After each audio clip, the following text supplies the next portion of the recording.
पवन सिंह की दहाड़, राज ठाकरे मुझसे मराठी बुलवाकर दिखा अगर दम है। नहीं बोलता हूँ, मुझे लगता है मैं नहीं सीख पाऊंगा। दम है तो हमको महाराष्ट्र से निकाल के दिखाए।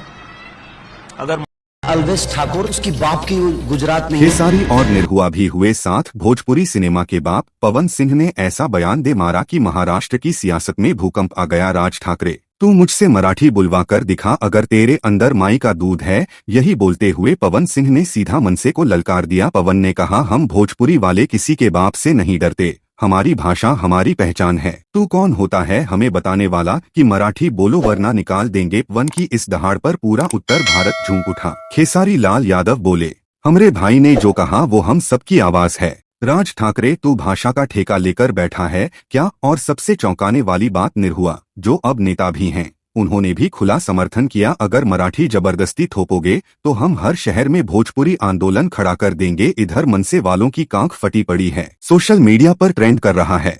पवन सिंह ने यहाँ तक कह दिया, ये मुंबई है लेकिन यहाँ मेहनत करने वाले यूपी बिहार के बेटे हैं। तू हमें बाहर करने की बात करता है, हम तुझे खुद तेरी राजनीति से बाहर फेंक देंगे। अब देखना ये है राज ठाकरे जवाब देंगे या फिर इस भोजपुरी तांडव से डरकर चुप्पी साध लेंगे।